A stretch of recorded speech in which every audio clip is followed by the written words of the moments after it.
بینەر و بیسەرین کوردستان 24 ئەف دەمەوە باش هیڤیا دەمێن خۆش و سەلامەت بۆت خازین هیڤیامەوە هەموو ڕژێتمە خۆشی و بەختەوەری و جەژن و کەیفخۆشی بن وەکە دیار هەیڤا ڕەمەزانە پیرۆز وەکو هەموو مانگەکە دیتر ئەف مانگە دووماهیک دەهێت و دێ خلاص بیتن بەلێ چونکی مانگە ڕەمەزانە پیرۆز تایبەتمەندی و جه و مەکانەتە خۆ تایبەت بخۆ هەیە لەو ڕەتڤێتن پەیامێن ئەvê مانگا پیرۆز کەمە بوراندیە vêtin gelme bimînin û dizîndî bin gelme bijîn. Lewra me divêtin itnava evê xelekê da tîşkê pêxîne ser evê mijarê ka çawa em dê berdewam bîn edgel peyamên heyva Remezana pîrûz. Mamostey hêja zor bexêr bê serçavan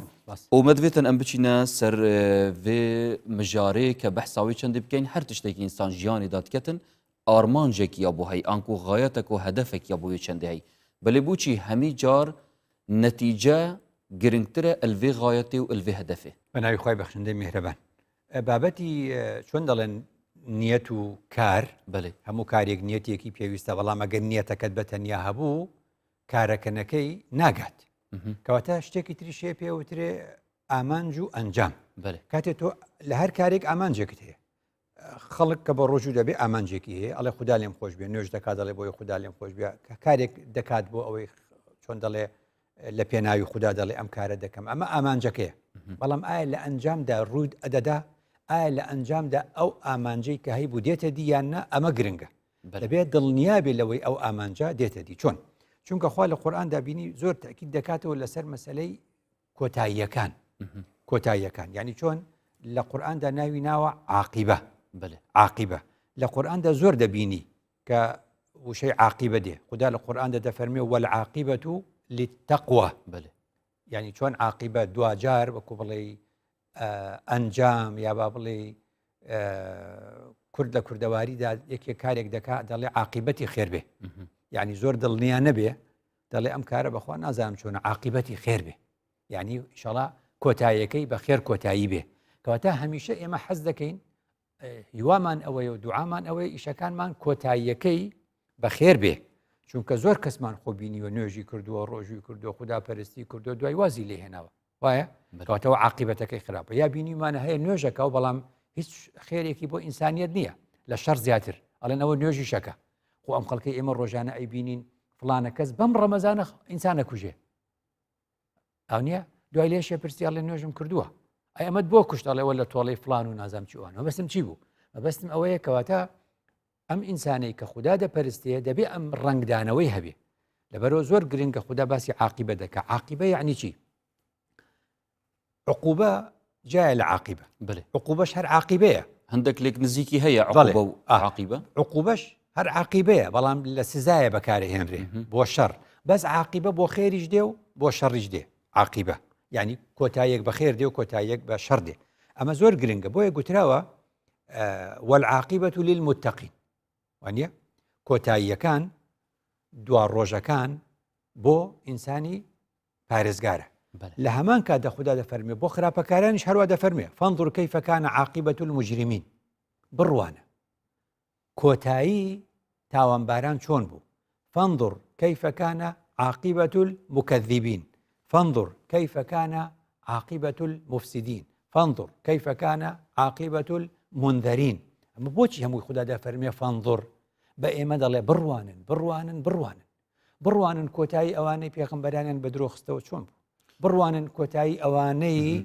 کە تاوانبار بوو تاوانیان کرد چۆن بوو ئەبینین ئەم دکارین بێژین مەبەستە جانەبێتە ئەو چەندەکە ئەگەر کەسێک مانگە ڕەمەزانە پیرۆزدا گەلێک قوماندیژی کردبیت گەلێک عیبادەت و تاعەتژی کردبن بەڵام کە پشتی ڕەمەزان دووماهیک تێتن وەسا دەرنەچیتن ئەوی کەسی بەهرنینە ئەمەیە پرسیار زۆر جا دەڵێن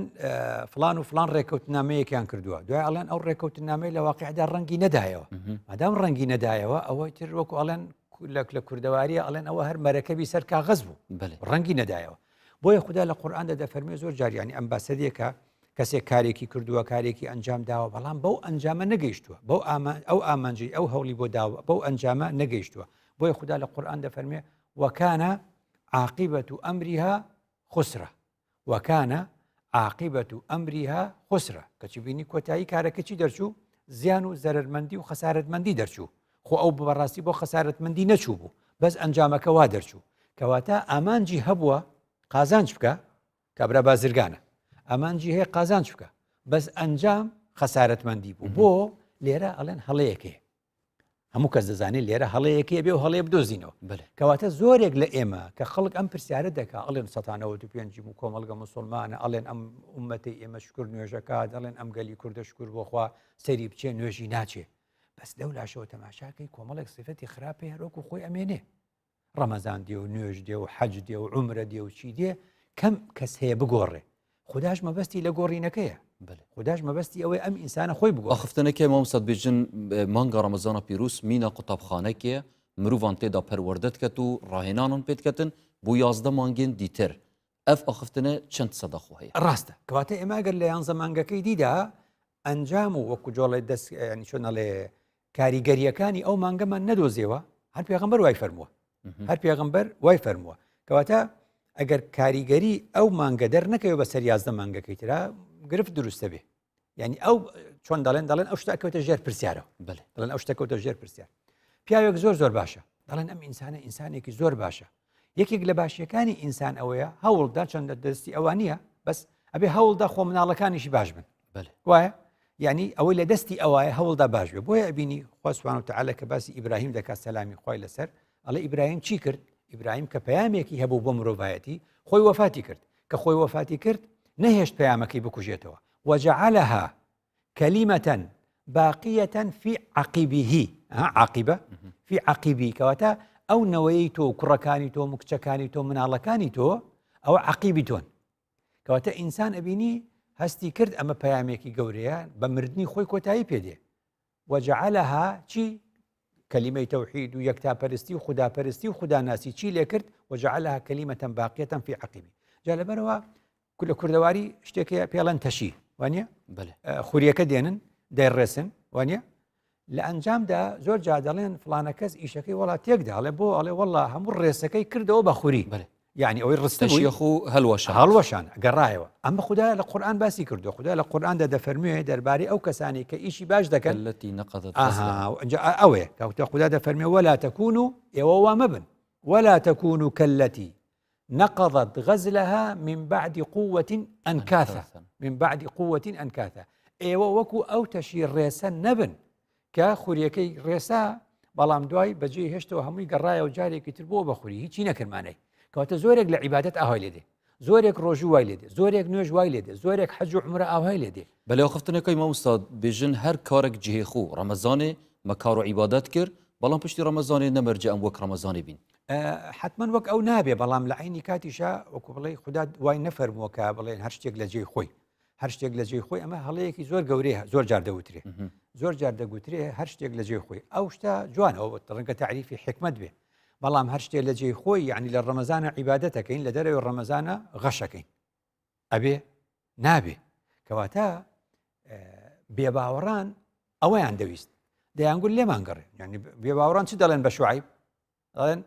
يا شعيب أصلواتك أو أصلاتك تأمرك على أن نترك ما يعبد آباؤنا أو أن نفعل في أموالنا ما نشاء هو شيء تبتمان نيوشك قينا نيوشكين بس أم نيوجا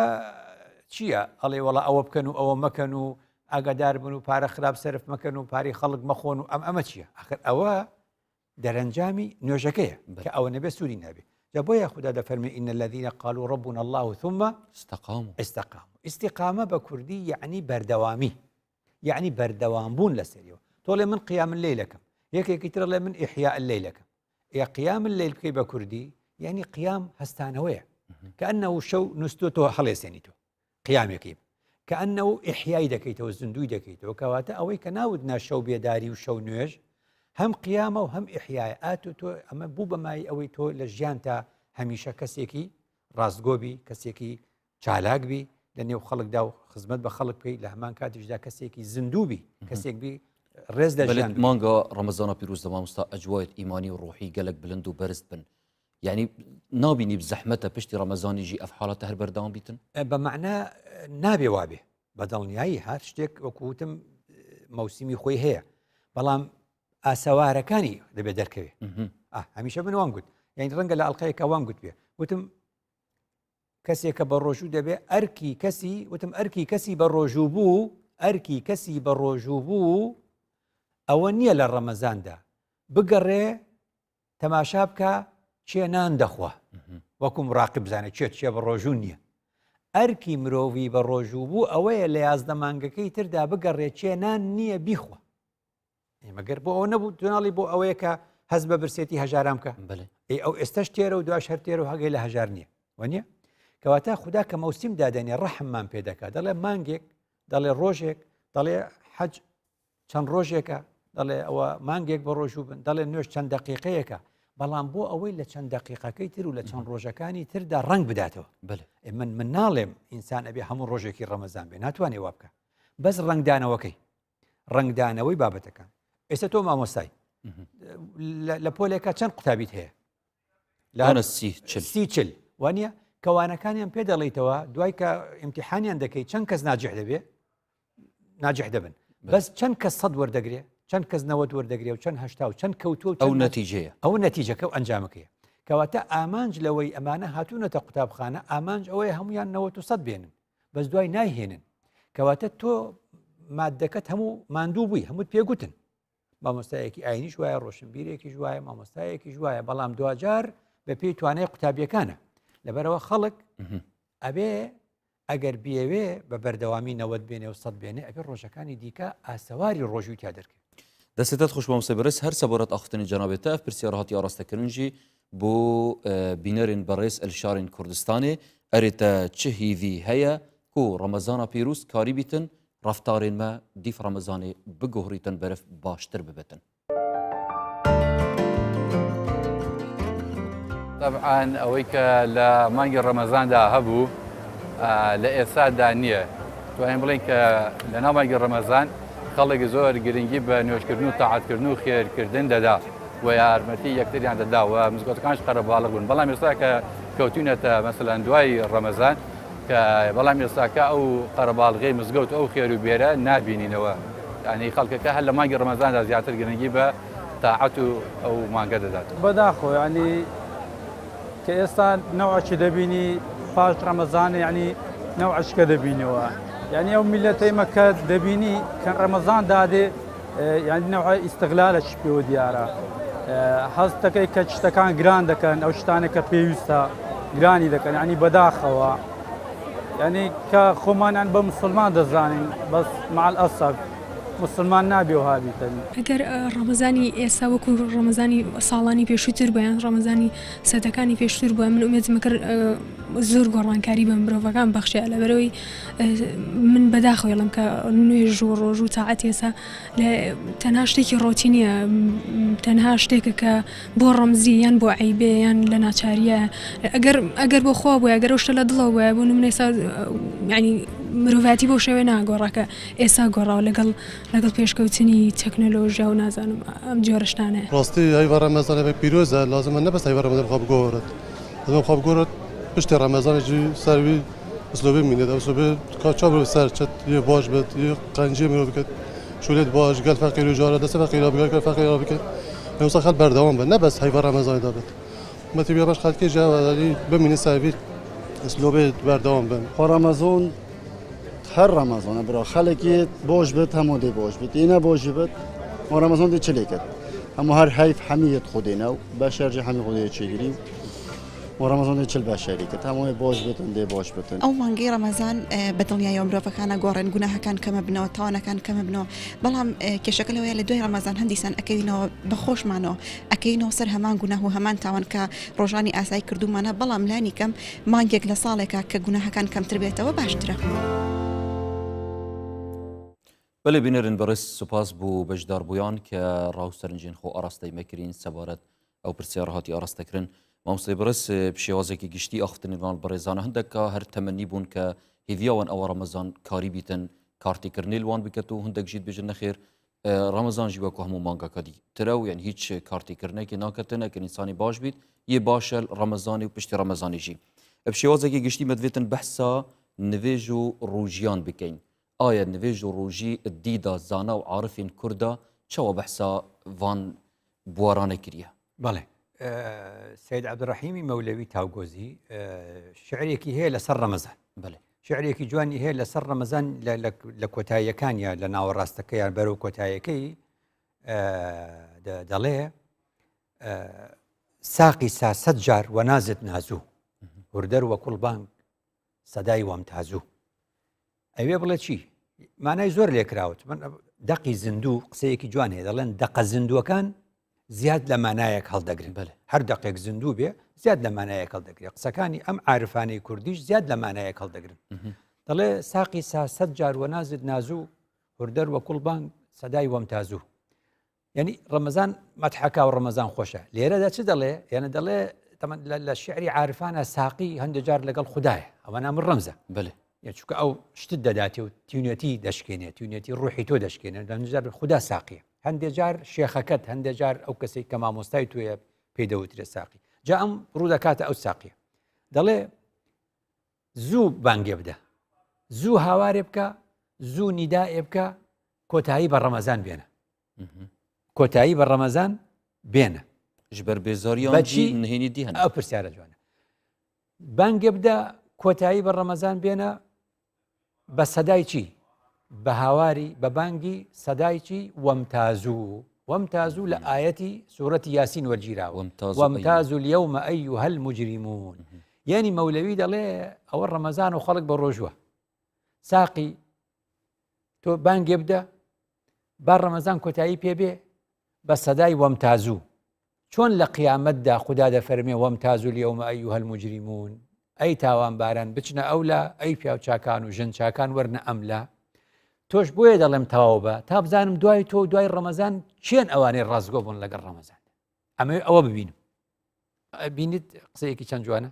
دەمەوێت ببینم بە سەدای وەمتازوو کۆتایی بە ڕەمەزان بێنە با بزانم دوای ڕەمەزان ئەمانەی ئێستا بە ڕۆژوون هەموو باسی عیبادەت و ڕۆژوو دەکەن بزانم دوای ڕەمەزان حاڵیان چۆنە و چ دەبێت. ئەنکو ئەنجامێن تاقیکردنە هەیڤە ڕەمەزانە پیرۆز پشتی جەژنێ دەردکەون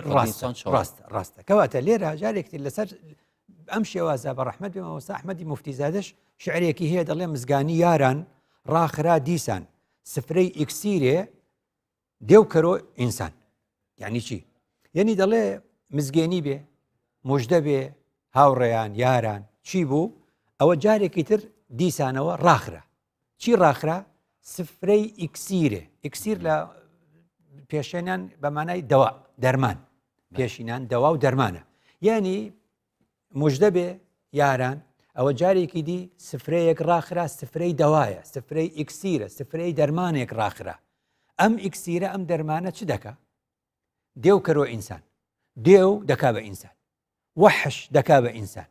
کەواتە ڕۆژوو لە نەزەری مامۆستا ئەحمەدی موفتیزادە ئەو سفرەی دەوایەیە ئەو دەرمانەیە ئەوەی وەحشیش بێ دەبێ بە ئینسان. جا ئەگەر نەبوو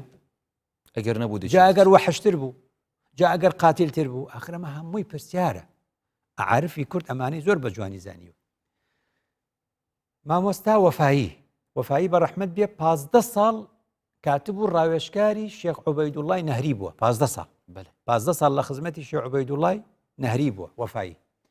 لە شعرێکدا باسی نوێژ دەکا دەڵێ ئەم نوێژەی خەڵک دەیکا وا نابێ ئەخر نوێژ وا نابێ دەڵێ نوێژێکی جێژ و وێژ بێ بۆ ڕیا و دوور و درێژ بێ مشکل ئەم پوشە وشکە بێتە مای نەجاتم. یعنی ئەڵێ نوێژێکی دوور و درێژ بێ بەڵام ئەم دوور و درێژیە بۆ ڕیا بێ لە هەمان کاتیشدا ئەم چۆن ئەڵێ یعنی دوور و درێژیەکەی و بۆ ڕیا بێت و لە هەمان کاتدا ئەگەر ئاوا بێ نوێژ ئینسان کەوتە بەحرێکەوە کەوتە ئاوێکەوە پەلاماری چڵەدارێکەدا ڕزگاری بێ وانە؟ ئەی ئەگەر تۆ بتێ لە ناو دەریایەکە خەریکە بخینکەی پوش ئاوندێ کا دەست بەوە بگری ئەتپارێزێ دەرتەکە دەرت ناکە. لەبەرەوە دەڵێ نوێژێکی جێژ و وێژ بێ بۆ ڕیا دوور و درێژ بێ مشکل ئەم پوشە وشکە. نوێژی ئاوها وەکو پوشێکی وشکە مشکلە زەحمەتە بێتە مای نەجات من ڕزگارم ناکە. ئەمە مەسئلەیەکی زۆر گرنگە. بۆیە ئەبێ ئەم شتانە ڕاست کرێتەوە. تۆ نابێ بڵێ من نوێژەکەم ئەڵێ زۆر جا پرسی خەڵک بۆ نوێژەکەی ئەڵێ مثلا نوێژەکەم خوا ڕزقمان بدە. ئاخر خۆخوا لەبەر نوێژەکەت ڕزقت نادا.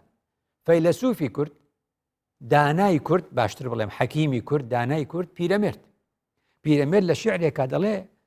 لە پەندەکانیە ئەگەر خوا ڕزقی بە نوێژ بدایە ئەگەر خوا ڕزقی بە نوێژ بدایە دەبوو غەیرەدین نانی نەبووە دەبوو غەیرەدین نانی نەبووە ئەگەر تۆ نوێژەکەی لەبەرەوە ڕزقم بێ خۆم هەموو عالەمە 1970 دنیا مسلمان نیە ئەم نوێژەی تۆ ناکە لێ دەبێ نان نەبووە بیخوا کەواتە مەسەلەکە نابێ ببەستیتەوە بەوەی کەوا باشەوەم ئەوەتە قورآن و پیرۆز کە دوشتە ئینە سەڵاتە تەنها عن الفحشاء والمنکر ئایا ئەوان هەردووکانە هەردوو چەمکە ئەم دیکارین کەینە پیڤەر بۆ قبول و نەقبولکردنا نوێژی تا ڕادەیەک بڵێ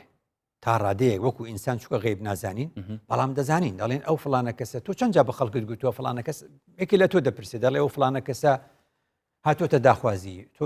چۆنی دەبینی ئەو ئینسانە ئەڵێ وەڵای من بم نایدەمێ دەڵێن خۆ نوێژەکە بە ڕۆژوە بێت لە مزگەوت دیومانەوە نیە تۆ دەڵێ وایە بەس هیچ کاریگەری بەسەرەوە نیە وایە کاتۆ تۆ هیچ حسابت بۆ ئەوە نەکرد دوجار حسابت بۆ ئەخلاق کرد چەند ئەو نوێژەی لە ئەخلاقی ڕەنگی داوەتەوە جامە بەستم ئەوە بۆ مەسەلەیە زۆر گرنگە کە مەسئلەی عارفانی کورد ئەوە لە بابەتەکانیان ڕوانیوە بۆ ئەوەی کە دوجار بزانین ڕۆژووی نوێژ کاریگەری عیبادات چۆنە لە ئەنجامەکە دەرەکەوێت لە ئەنجامەکە دەردەکەوێت بەێ دەستێتت خوش مامۆسای بەڕێز دەمێ بێن ڤەدانەکە کورتی هاتی و دهینە خزمەتەوەین بەڕێز بۆ پتر درێژە پێدان سەر ئەف تەوەرێ هاتیە دەستنیشانکردن و کار ئینسانی چاوایە پشتی ڕەمەزان دوومەهی تێت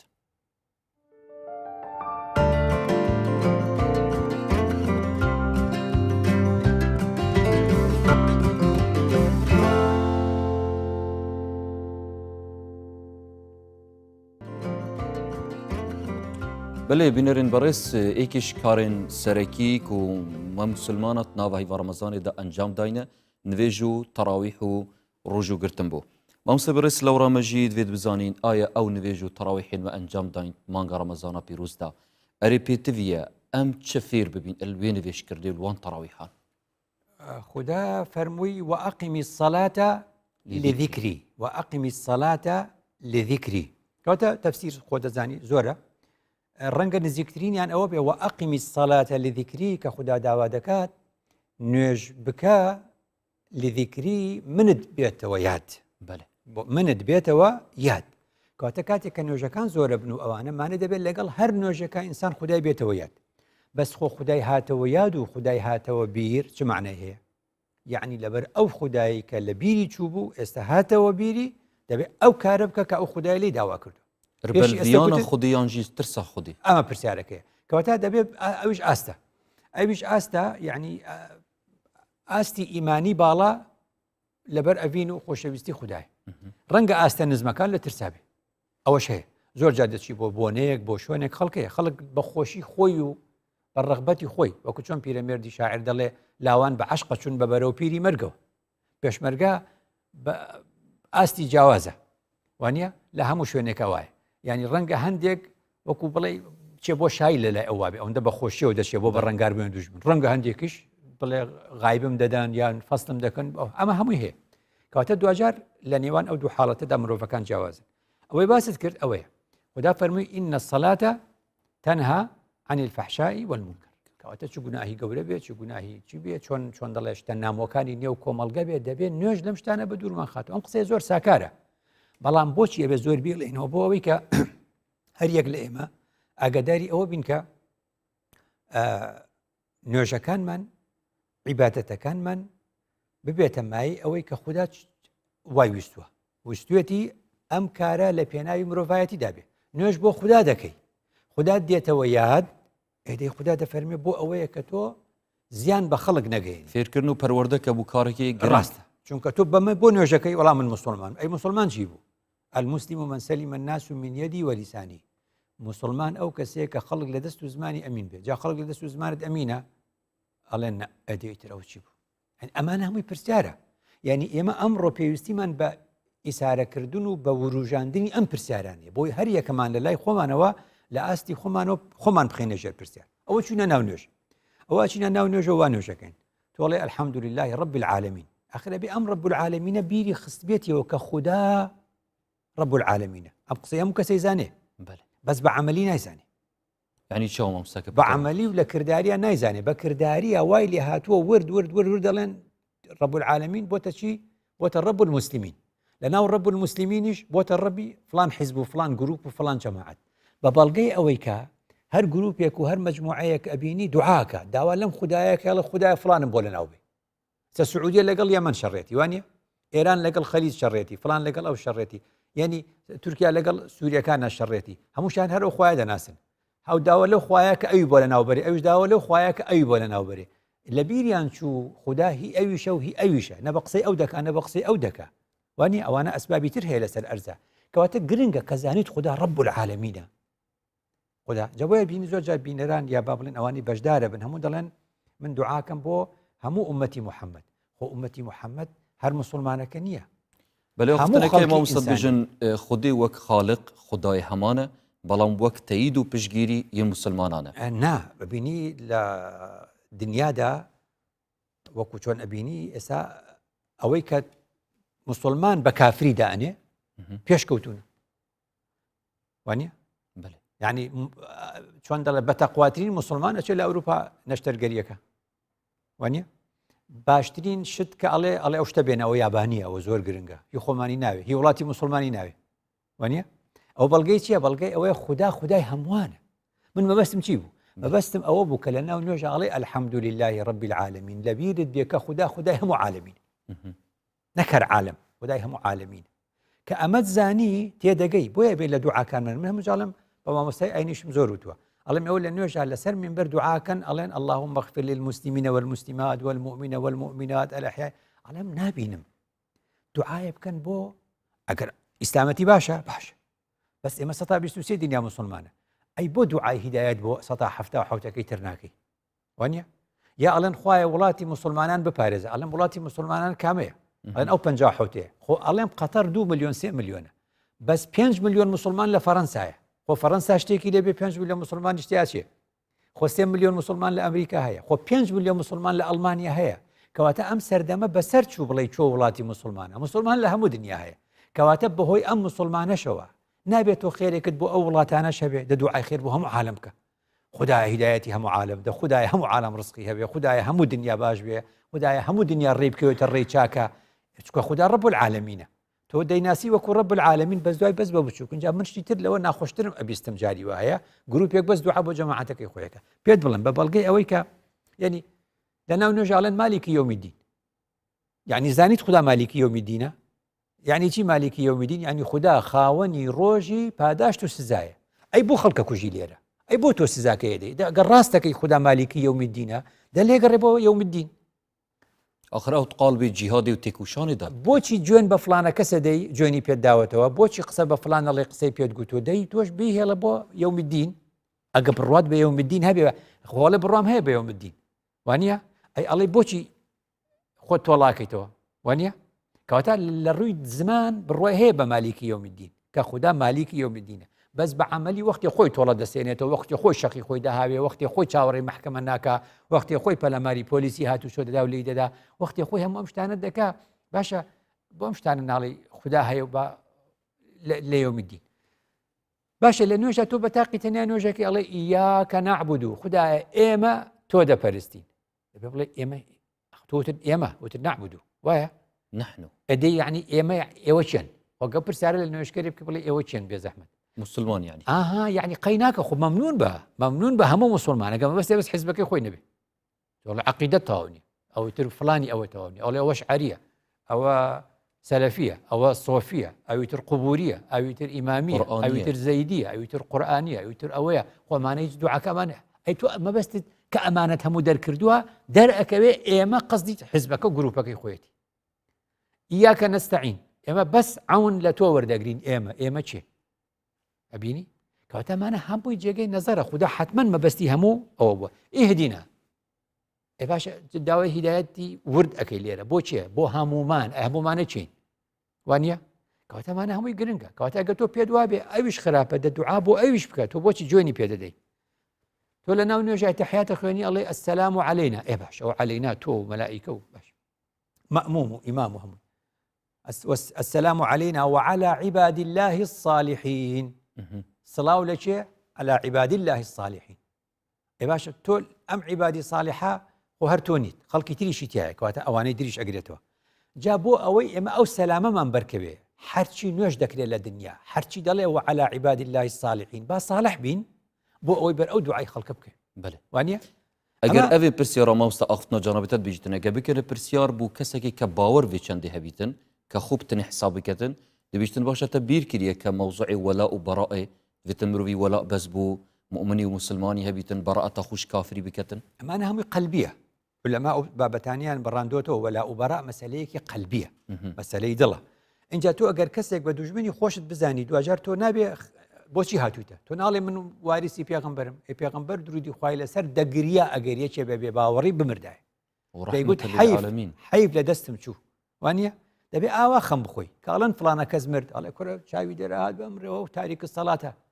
ئەزانی دوای دەرەکەوێت تۆ فێری نوێژن نەکردووە کەس پێی نەگوتوێ نوێژ بکە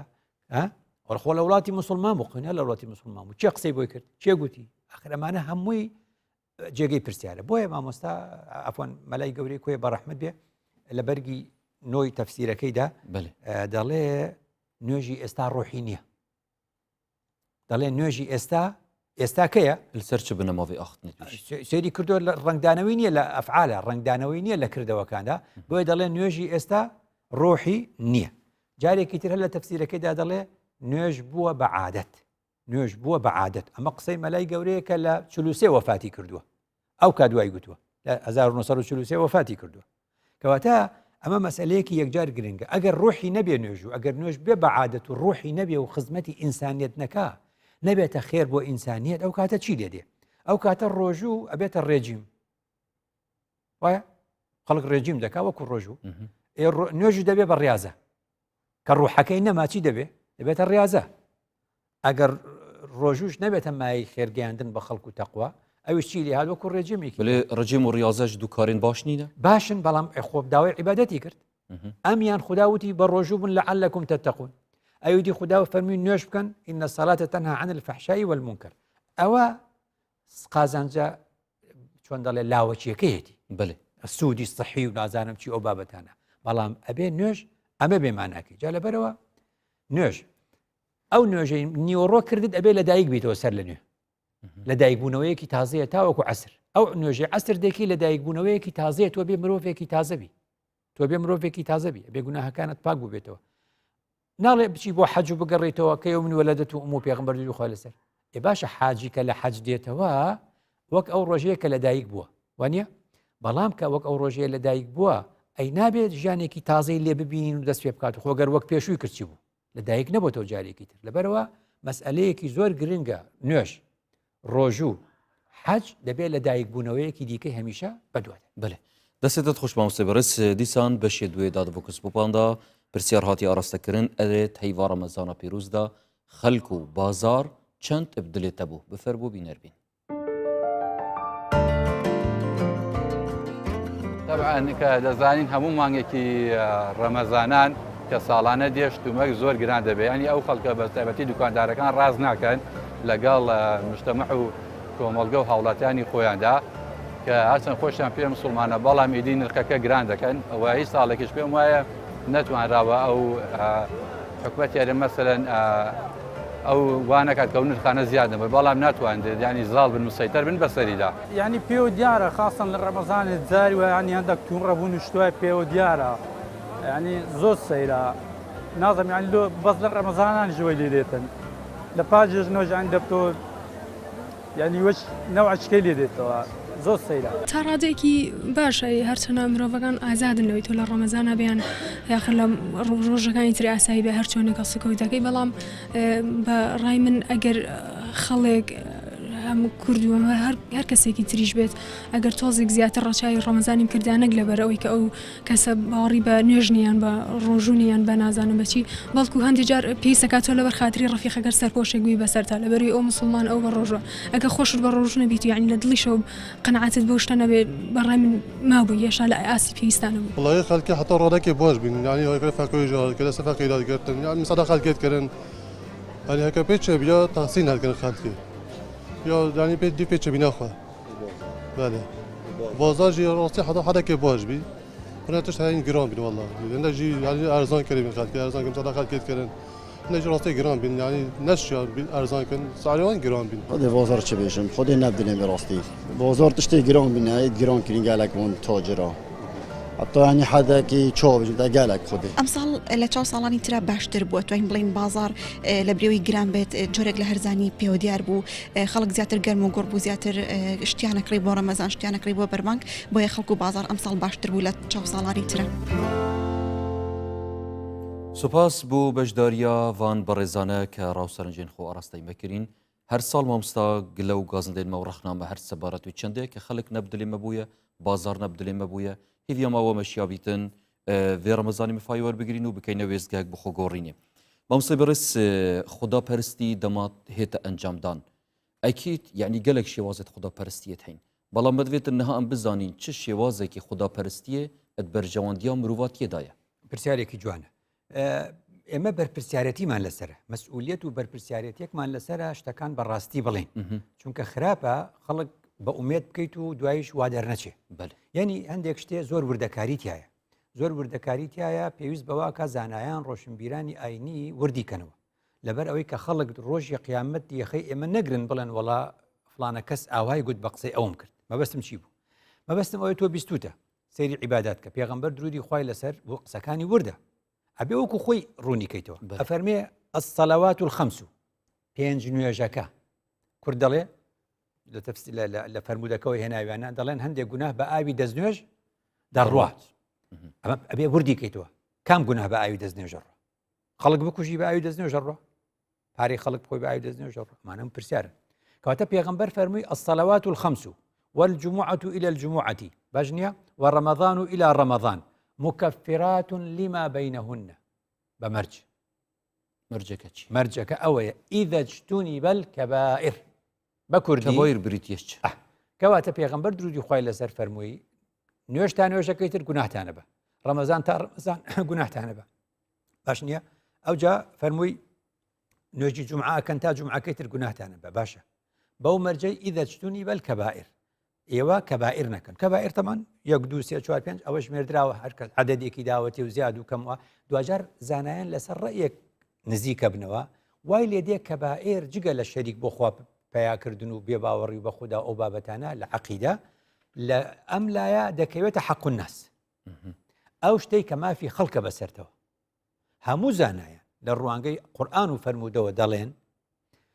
100 حەج بکەی ماڵی خەڵکت لەلا بێ حەجەکە ئەوە بۆ ناسرێتەوە دەبێت هەر بچی گردن ئازایی بکەی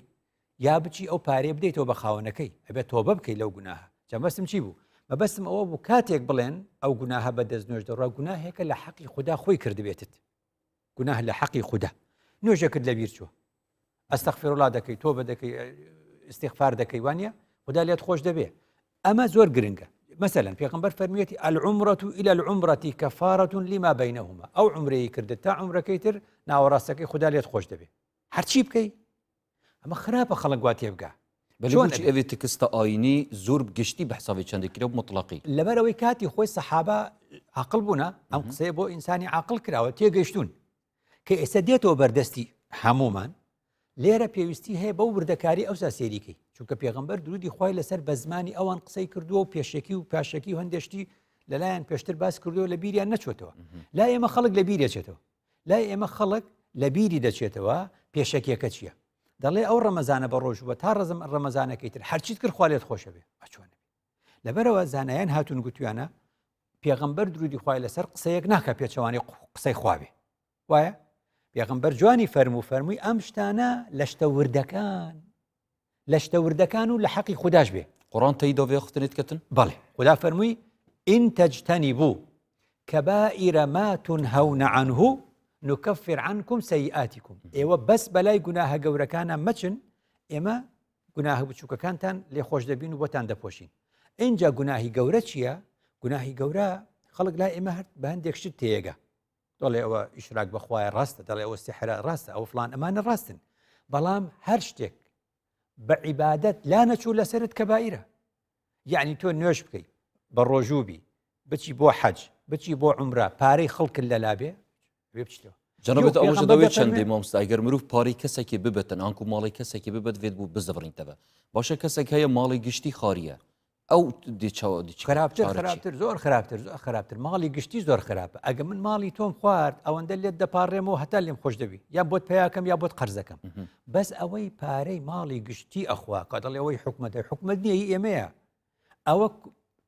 لە پارەی کوردستان بڵێن 5 میلیۆنە ئەبێ گەردنازایی لە 5 میلیۆن کەس بکەی دەچۆن تو ئەمانەت پێکری باشە ڕێوشینەوەی دی چاویت مامۆستاد کاریت بێتە سەر دەستگاکە ئیعلامی دەخوازە لێورین هەموو کەسێکی بکەن ئەو شتە ئەبێ بگەڕێنێتەوە بۆ ئەو شوێنە ئەو شتە ئەبێ بگەڕێنێتەوە بۆ شوێنی خۆی چی بردووە دەبێ بیگەڕێنێتەوە ئەوەی خۆ شروتەکانی تۆ بزانایان ناڵێن سیانە یەکێ لەوانە ئەوە نییە کە ئەو مافە بگەڕێنێتەوە بۆ قاوەنەکەی دەبێ بیگەڕێنێتەوە لەبەرەوە مەبەستم چی بوو کەواتە خوددا و پێغەمبەر قسەیان وەک یەکە عمرە دەکەی بڕۆ حەج دەکەی بڕۆ نوێژ دەکەی بە ڕۆژەوەی تەواوە بەس ئەمە ئەو گوناهانەت لێکەم دەکاتەوە لەلا دەباکەوە گوناهی وردن و لامان کاتیشدا لە حەقی خوددا کردوتە بزانە دەڵێن زینە تۆ پەلاماری کچی خەڵک و ژنی خەڵکە دەی بەتەمای بەدەستنوێژ و بەتەمای بە حەج بۆت لاچێ لا ناچێ باش نییە دزی کردووە پارەی خەڵکی بردووە بەچی ئەبێ بچێ بۆی بگەڕێنێتەوە باش نییە حقوقی والیدەین بۆ دایک و باوکی خراپە خەڵک هاتووە ئەڵەچم بۆ جیهاد پێغەمبەر فەرمیوتی دایک و باوکتەیە زانیوێتی ئەو دایک و باوکێکی باشی ئەوە بێ خزمەتیان کە ئیشم پێت نیێت فەرمووی چی فەفیهی ما جاهید جیهادی تۆ لە دایک و باوکتە بڕۆ خەریکی ئەو دوانە بە تۆ بەکەڵکی ئێمە نایبڕۆ مەبەستم چییە یعنی عمرە بکەیت و حەج بکەیت و نوێش بکەیت و دایک و باوکە لێ ڕازی نەبن لەسەر ینی غەدرت لێ کردبن بەو معنایە مەبەستم ینی غەدر لە دایک و باوکی خۆت بکەیت ماڵی دایک و باوکی خۆت بخۆی غەدریان لێ بکەی بەدەمیانەوە نەبی ئەمە کەبائیرە ئەو جا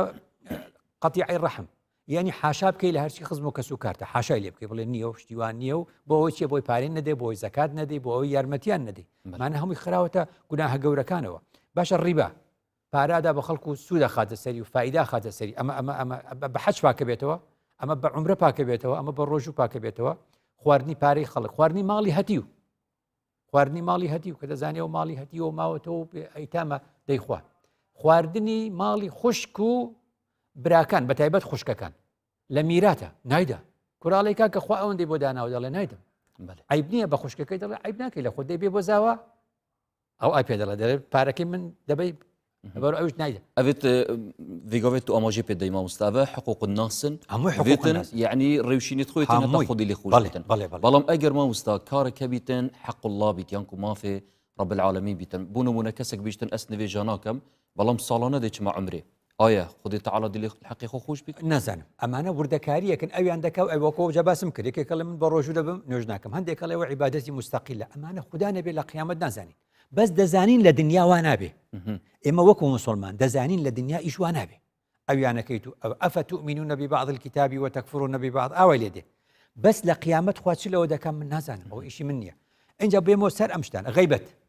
بەم ڕۆژگارە وەکو بنێشتە خۆشە خەڵک غەیبەتی یەکتر دەکە خوددا ئەوەی ناو خواردنی گۆشتی ئینسان بە کاڵی ئەوە بە نوێژ دەچێ ئەوە بە چی لا دەچێ چۆن لا دەچێ ئەوە هەموو ئەبێ بچێتەوە پێی بڵێ داوای گەردنازایی لێ بکە نەمیمە دووزبانی شتێک بۆ ئەو نەقلەکە شتێک بۆ ئەو نەقلەکە بینی دوو حزب تێکەدا بینی دوو عائلە تێکەدا بینی دوو بنەماڵە تێکەدا ئەو بەوادەدا دوو برادر لێک دەکا ئەو بە حەج و بە عمرۆ بە نوێژ و ڕۆژ و لا دەچێ لا ناچێ ئەنجا وەرە بۆ سوێند خواردن بە درۆ لەسەر ئەم هەموو شتومەکە ئێسەوتیان بازار شتە فرۆشن خۆ هەیە سوێن دەخوا دەڵێ بە قورئان درەمێکی بۆ ئێمەتیایە ئەی ڕاست دەکەی ئەوە پێ دەوترێت سوێند خواردن بە درۆ چونکە زەرێریشیدا لە خەڵک باش نییە اینجا شایدیدان بە درۆ لە محکەمە چەند کەس بە درۆ چە شایدیەدا لە بەرژەوەندی یەکێکی تر یا لە ترسایە لە برسە ئەمە بە نوێژ و ڕۆژ و ئەچی ئەمانە هەمووی حەق الناسە درۆکردن درۆ پێغەمبەر ناوی ئەمە لە گوناهە گەورەکانە شایدی زور لە گوناهە گەورەکانە غەشکردن لە گوناهە گەورەکانە تۆمەتبارکردن و تۆمەتی شەرەف و ئەو بابەتانە بە خراپ دانەپاڵی ئافرەتان پیاوان مانە هەمووی گوناهی گەورن کەواتە عیبادەت نوێژ تا نوێژ ڕۆژوو تا ڕۆژوو عمرە تا عمرە حەج تا عمرە ئەو گوناهە وردانت لە کۆڵە کاتەوە کە لە حەقی خوددا مقصر بوویتە حق الناس نە بەڵێ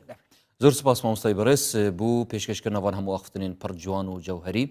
بەلێ بینەرین هێژا هیڤیامە ئەوە ئەم بکارین مەشیاویتن ڕەمەزان وی کارتێکردن بە بکەتن کۆم سلوک و ڕەفتار و ڕەوشتێن خۆ بگۆڕین بەرەف باش و باشتر بچین ئینشاءڵڵا و زۆر سپاس بۆ هەفکارین بەڕێژی کە دگەلمەتماندی بوون و زۆر سپاس بۆ وەژی کە بینەر بوون هیڤیام ئەوە هەموو ڕۆژێتمە خێر و خۆشی و جەژن و کەیف خۆشی بن ببینم